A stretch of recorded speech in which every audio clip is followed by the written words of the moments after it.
Hello there folks, these are the hands of me, Dan Brown from sortofinteresting.com, and today I am going to show you a quick video on how to remove a spring bar from a watch. So you can see we're going to use this Tudor Heritage Black Bay 36. Absolutely love this watch, I can't tell you how, I just absolutely think it's fantastic.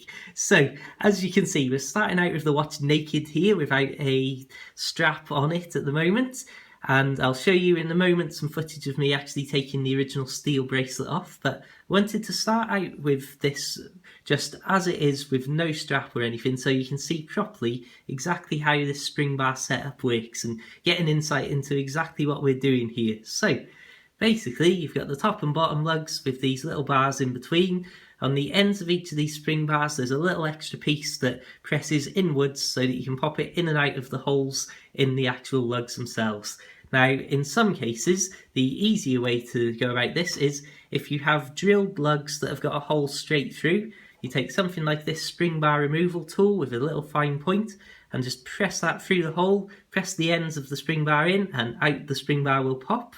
Whereas these are not drilled, so you can see, hopefully, that there's just a little raised piece on the end of each one of these sides of the spring bar.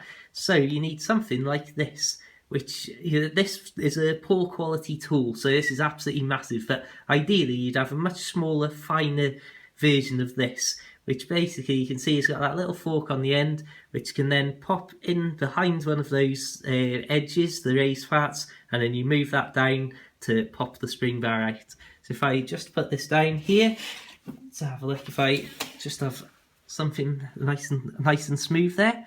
So try and get that in there behind where that raised part is, move it up, and you can see that's as simple as it is to remove the spring bar. And then obviously from there, if that had a steel bracelet or a strap on this part itself, you can obviously slide it out of the strap, put a different strap on. We've got the NATO strap here, and I really just wanted to show you this, like I say, as it is at this point with no strap or anything interrupting the field of view. So you can see it is literally just a bar with these two ends that just move in and out. It's really sharp though. So it is, like I say, just little spring bar, nice and simple, not really too much to say about that. And then when it comes to putting it back in, there's different ways that you can go about it. I mean, I've seen on the Tudor website, I think it is, they had an actual tool that was like a wide pair of tweezers that had one of these forked attachments on each side. So they literally could just pluck the spring bar, push both sides in, and move that in and out as if it was the easiest thing in the world. So again, that's something nice and simple there. I would personally recommend, ideally, just taking your watch to a jeweller's or a professional, basically, who can do this for you, rather than risk doing anything like this yourself. I think that's personally the best way to go about it. And again, when you pop it back in, you can put one side in, and well, flipping heck, that actually popped in straight away without me even really taking a moment to realise it. Well, there you have it. So yeah, that's a spring bar going in and out. Now, because this steel bracelet basically covered up all of this, it left only a tiny little opening to get to the actual ends of the spring bar.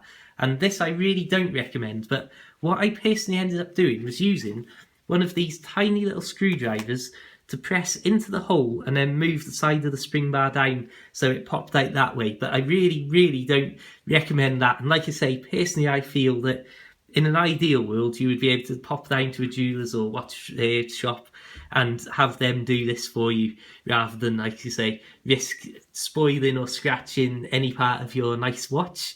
So yeah, I just want to show you a few bits of footage now of my actual removal of the original strap, and then we'll wrap this up. I'll just pop the NATO strap on here so you can see, just threading this through nice and simply. Absolutely love the NATO strap. I think I'm going to invest in a lot of different styles and different types. But again, you can see that's on nice and secure now. Pop it through there.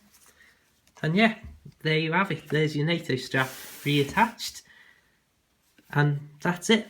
You're all nicely tucked in and secure, and obviously both spring bars are nice and solidly in place. You'd never think that under the strains and stresses of, especially if you're more adventurous and active, that these spring bars would be able to take quite as much punishment, as they're so small and delicate, as you've just seen.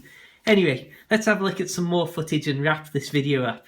So the first thing that I did when it came to removing the steel bracelet itself was to remove the spring bar from the clasp on the bracelet, which you can see is just poking straight through the holes of the small spring bar removal attachment, and that allowed me to then split the actual bracelet into two separate pieces and lay the entire thing flat, which, as you can see here, gives you a lot better access to the back of the watch case and a lot better access to, obviously, the little tiny windows there in the bracelet itself to get to the spring bar.